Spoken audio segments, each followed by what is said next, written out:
Welcome to another video. और ये है सोलो लेवलिंग का सीजन 2 का एपिसोड 13। और ये सीजन का लास्ट एपिसोड है जो कहानी के अंत की ओर इशारा करती है और आगे आने वाले एक्शन पैक सीरीज का हिंट देती है। तो बढ़ते हैं अब कहानी में आगे। तो अब तक की कहानी में जिन्हों कोशिश करता है चाहन को हील कर पाने की, पर वैसा नहीं हो पाता। जैसा करने की कोशिश में उसकी शैडो आर्मी मारे गए ब्यूंग की लाश को वहां ले आती है। खैर इस सब के अलावा हम बाहर देख पाते सभी चीजों का आतंक और जापान के हंटर्स, जिनमें से एक एसरेंग हंटर ने ठान लिया कि वो वापस अंदर नहीं जाएगा, क्योंकि जो उसने देखा उसके बाद वो अंदर नहीं जा सकता, क्योंकि गोटो काफ़ी आसानी से मारा गया था। पर वो जान पाता है कि जिसने गोटो को मारा था वो मारा गया है।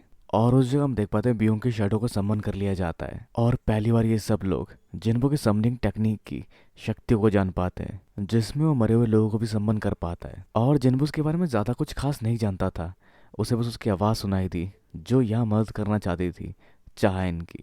जहाँ ये सब देखते हुए बेग खुद को रोक नहीं पाता, जो अपने दोस्त का इस्तेमाल होते हुए देखकर थोड़ा उदास ज़रूर होता है, पर साथ ही वो ये भी कहता है कि तुम उसका इस्तेमाल करना, पर किसी जंग या लड़ाई के लिए नहीं, क्योंकि उसे ये सब बिल्कुल पसंद नहीं था। जो जिन्बू उसे देखकर समझता है, क्योंकि उसने उसे कोई कमांड नहीं दी थी कि वो हील करे चाहन को।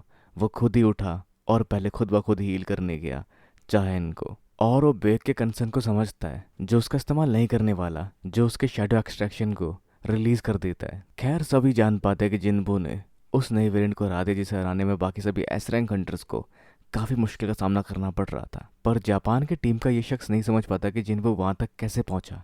वो तो इस रेड का हिस्सा होने ही नहीं वाला था। खैर जिस सबको देखते हुए वो लोग वहां से विड्रॉ करने का फैसला करते हैं। खैर उन चींटियों के घोंसले में सब कुछ खत्म होने के बाद वो बेकाबू होकर यहाँ वहाँ उड़ना शुरू कर देती है, और वो भी ज्यादा बरसक तरीके से जो हर एक चीज पर हमला करती है। जहाँ सभी असरंग हंटर वहां से निकलते हैं, पर जिन्बू अब भी अंदर ही होता है, जो अंडों और बाकी चींटियों को ठिकाने लगाता है, जिसके लिए टस्क अपनी शक्तियों का इस्तेमाल करता है। और वैसा करने पे भी जिन्बू को लेवल अप मिलता है। और आगे जिन्बू उन चींटियों का सामना करने के लिए इस्तेमाल करता है डीमन मोनार्क स्वॉर्ड का, जिसका इस्तेमाल उसने पहले नहीं किया।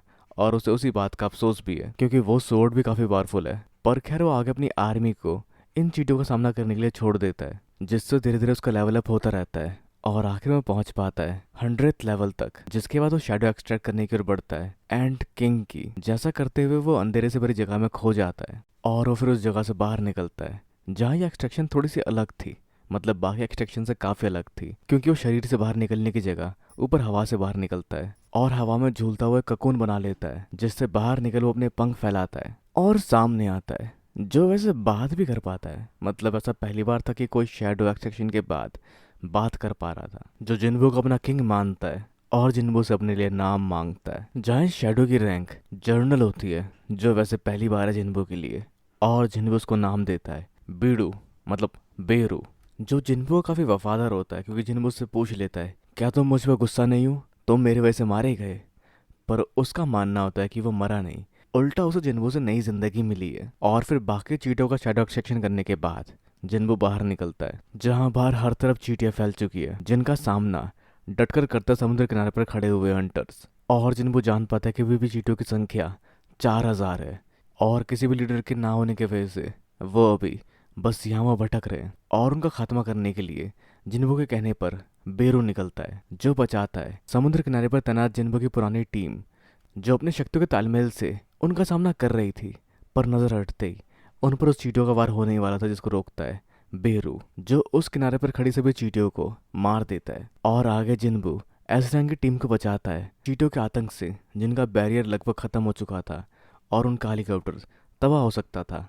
पर जिन्बू इस्तेमाल करता है बैरन की तलवार को, और उस तलवार की शक्तियों से बिजली का वार करते हुए वो उन सभी चींटियों को हरा देता है, जो सभी चींटियां उनके हेलीकॉप्टर के आगे मंडरा रही थी। तो खैर आगे मेन लैंड पर कोई भी हमला नहीं होने दिया गया, और कैजुअलिटीज़ को कम रखते हुए उस जंग को ख़त्म किया गया। पर खैर तब भी काफ़ी सारे रेस्टोरेंट हंटर्स उस सब के दौरान मारे गए, और चायन बाद में भी बेहोश रही, जिसे हॉस्पिटल में भर्ती कर लिया गया। इस जंग में मेन लैंड के अलावा उस आइलैंड पर काफ़ी सारी कैजुअलिटीज़ देखने को मिली, कई सारे रेस्टोरेंट हंटर मारे गए।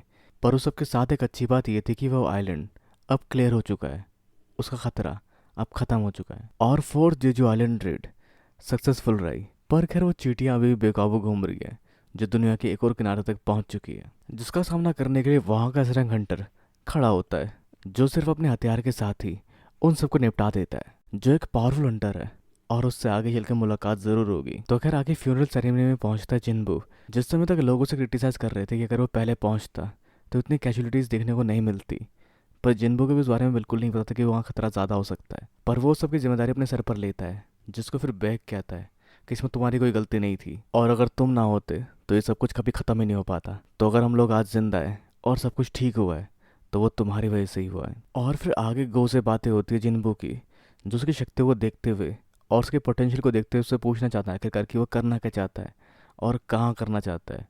जिस पर जिनबू कहता है कि उसे अपना गिल्ड खोलना है। तो क्या जिनबू को उसकी परमिशन मिली?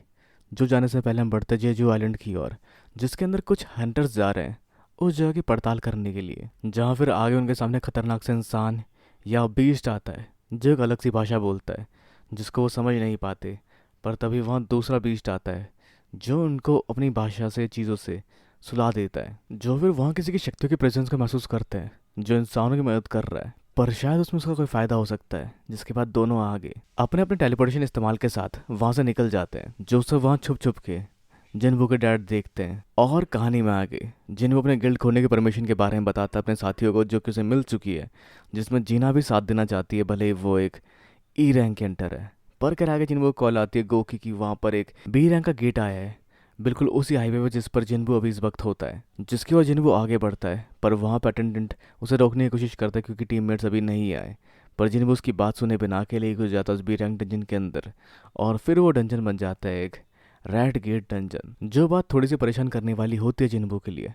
पर खैर उसे जल्दी ये सब निपटाना पड़ेगा क्योंकि उसे और भी काम है, और वो अपने सभी साथियों को सम्मान करके इस सब को आगे अंजाम देना शुरू करता है। खैर चायन को होश आ चुका है जो जिनबू को एडमायर कर रही है, और साथ ही वो खुद को ट्रेन भी करना चाहती है ताकि इन फ्यूचर कभी ऐसा हो तो वो उस लड़ाई में दुश्मनों को जिनबू की पावर की बराबरी की टक्कर दे सके। तो आगे उस बी रैंक डंजन के अंदर जिनबू सोचता है कि हंटर का काम हंट करने का होता है, पर तब भी अगर एक भी छोटी सी गलती हुई तो वो हंटर ही खुद हंट हो जाता है, क्योंकि ये काम आसान नहीं है। इस काम में जान का जोखिम भरपूर है, क्योंकि हो सकता है अंदर मौजूद दुश्मन ज़्यादा पावरफुल हो। पर तब भी सब अपनी अपनी लड़ाई अपने तरीके से लड़ रहे हैं, जो अलग अलग तरह की सोच लिए अलग अलग चीज़ को कामयाब बनाना चाहते हैं। और वो सभी या उन सब हंटर्स में से कोई भी रुकने के लिए बिल्कुल तैयार नहीं है। और इस डंजन को क्लियर करते हुए जिनबू स्वैग के साथ आगे बढ़ता है और अपनी टाई ठीक करते हुए बात करता है बढ़ने की अगले टारगेट की ओर, जिसके पीछे जो भी होने वाला है वो जानने के लिए वेट करना पड़ेगा अगले सीजन का।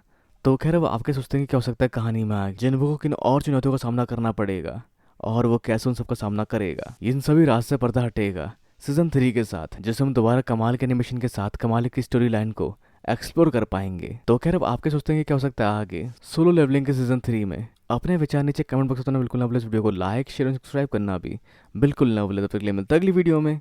Sayonara and have a nice day.